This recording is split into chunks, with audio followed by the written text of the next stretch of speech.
안녕하십니까, 노선호입니다. 8월 28일 일요일입니다.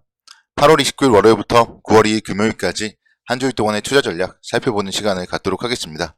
날씨가 일주일 만에 정말 많이 바뀐 것 같아요. 지난주 일요일만 하더라도 상당히 더웠었는데 오늘은 시원한 날씨, 그리고 하늘도 상당히 높은 그런 모습입니다.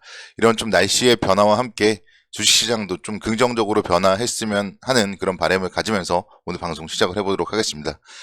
지난 주말 미국 시장이 상당히 좋지 못했습니다. 나스닥 지수가 3.9%대 하락을 했고, 다우존스 3%대 하락을 하면서 무려 포인트로는 1000포인트가 넘는 하락을 했습니다. 그래서 좀 시장에 좀 상당히 부담으로 작용을 했고, 주식 투자자 여러분들은 좀 이번 주말 뭔가 즐겁지는 않겠다, 그런 생각을 해봤습니다. S&P 500 지수도 3.37% 하락을 하면서 3대 지수 모두 3%대 하락을 하는 모습을 보였어요. 제롬 파월 의장이 잭슨홀 연설에서 상당히 좀 매파적인 메시지를 시장에 보내면서 시장이 좋지 못한 영향을 미쳤는데, 어떻게 보면은 파월 의장이 좀 매파적인 얘기를 하되 그래도 좀 금융시장에 충격을 주지 않는 발언을 하려고 할 것을 좀 기대를 했었는데, 금융시장이 어쨌든 이게 충격이 돼버렸어요. 그러다 보면은 또 내일부터 시작될 한 주일 동안에는 또 파월 의장 역시 마찬가지로 금융시장 다시 한번 좀 안정을 시켜야 될 그런 임무도 있다, 그렇게 본다면은 시장 한 차례 이렇게 오히려 큰 충격을 받았고, 이런 모습들이 내일의 국내 주식시장에 악영향을 미친다면은 오히려 또 저가 매수의 기회가 될 수도 있겠다, 그런 생각을 해봤습니다. 이 부분 좀 얘기를 좀 먼저 조금 더 해보면요, 아무래도 미국 시장에 대한 부분 상당히 중요하고 금리에 대한 부분 상당히 중요하니까 얘기를 조금 더 해보겠습니다.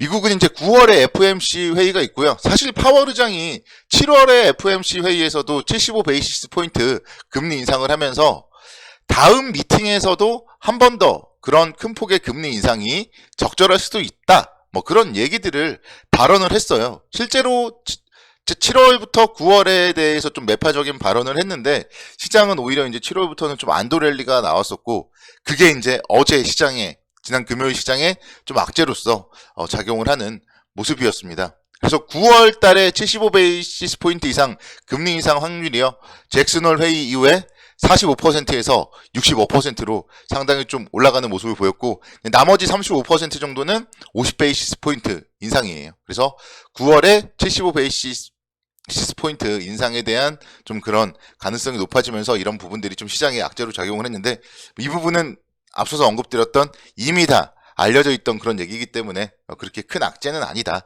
이렇게 좀 설명을 드릴 수가 있겠습니다. 오히려 이제 중요한 거는 금리를 인상을 어쨌든 빨리빨리 해버려서 빠른 시일 내에 한 3.5%에서 3.75% 이 정도까지 금리가 올라서면은 더 이상 추가적으로 좀 금리 인상을 할 폭 자체는 많지 않아요.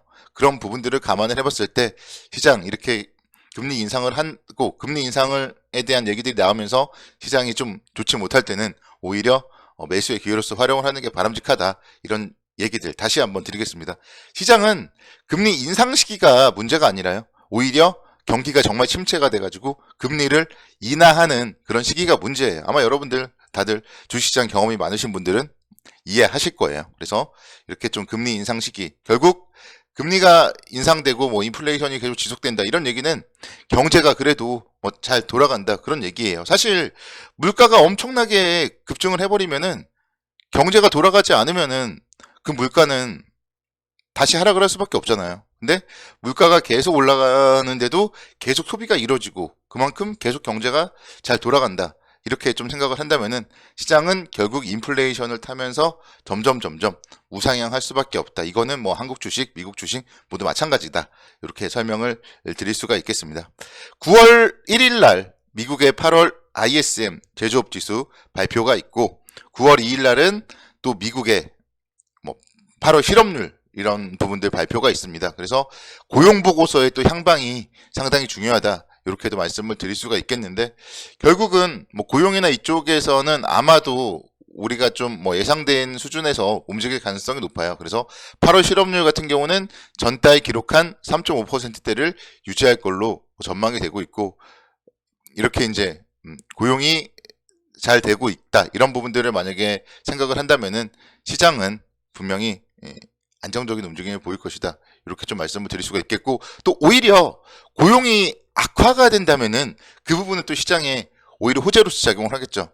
고용이 악화하고 있다는 그런 신호가 나온다면 금리 인상에 대한 속도가 완화될 가능성이 커지면서 시장에 좀 긍정적인 영향을 미칠 가능성이 높고, 반대로 고용이 더 좋아진다. 이럴 경우에는 또 연준의 긴축 강도가 더 강화될 그럴 얘기들이 나오면서 좀 흔들릴 수가 있는데, 지금 자체 실업률 자체가 지금 한 3.5% 정도 수준이기 때문에 이거보다 더 좋아지기도 어렵다. 뭐 그런 측면에서 봤을 때는 시장에 뭐 악재로 작용할 가능성은 많지 않겠다. 이렇게 설명을 드릴 수가 있겠습니다.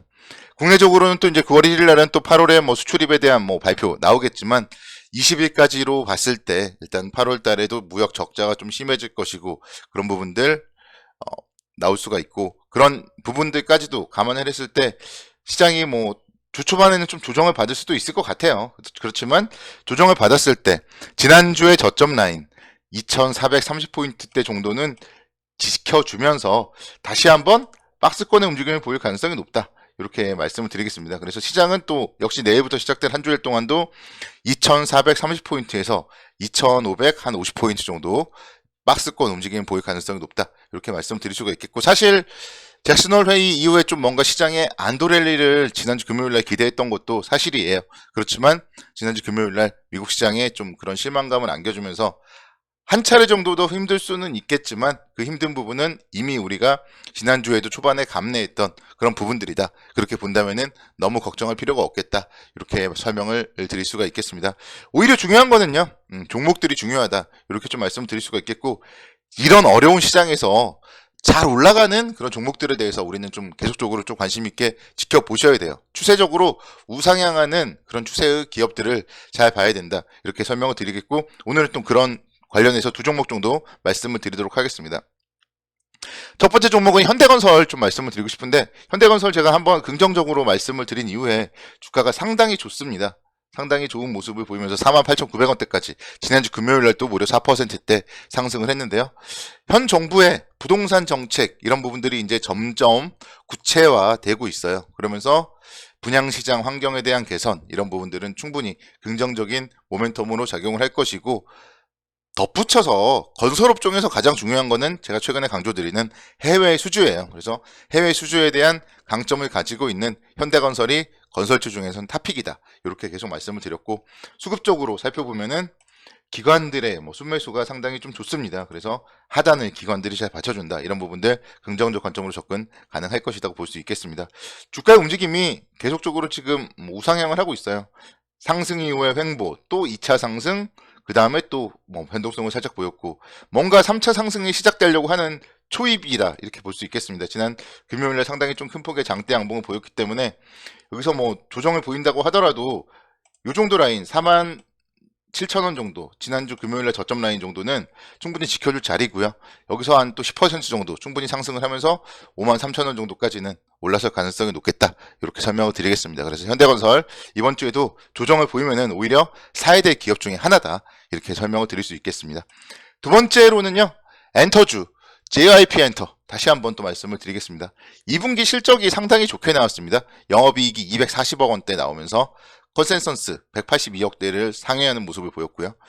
안정적인 실적은 앞으로도 이어질 가능성이 높아요. 트와이스 등 아티스트들의 활동이 계속적으로 더 오히려 이어질 것이고, 그렇기 때문에 계속적으로 실적이 좋게 나올 가능성이 높다. 이렇게 설명을 드릴 수 있겠습니다. 주가의 움직임 보시면은 계속적으로 저점을 높아가면서 우상향을 하고 있어요. 그래서 이런 우상향하는 추세가 이어진다면은 충분히 신고가를 한번 돌파하면서 7만원대 정도까지 상승 가능성이 높다. 이렇게 설명을 드릴 수 있겠고, 뭔가 추세를 깰 가능성은 높지 않아요. 지금 보면은 뭐 코로나가 아무리 심하다 하더라도 여러분들의 뭐 콘서트에 대한 열망이라던가 또 이런 부분들은 사라지지 않습니다. 그런 부분들을 감안해 봤을 때 최근에 엔터 3사 모두 다 주가의 움직임이 좋거든요. 뭐 YG엔터 같은 경우도 마찬가지, 블랙핑크 상당히 인기고요. 그렇기 때문에 엔터주들 상당히 좀 긍정적 관점으로 접근을 해봐야 되지 않을까, 이렇게 설명을 드리겠습니다. 역시 마찬가지로 JYP는 수급적으로 외국인들이 상당히 좀 매수를 하고 있어요. 이런 모습들이 투자에 대한 포인트로 되면서 조정을 보일 때 계속적으로 좀 관심 있게 지켜보자, 이렇게 설명을 드리겠습니다. 두 종목의 특징 뭐냐면요, 상승 추세입니다. 그래서 상승 추세의 종목들을 잘 보자. 이런 부분들을 오늘은 좀 말씀드리겠습니다. 감사합니다.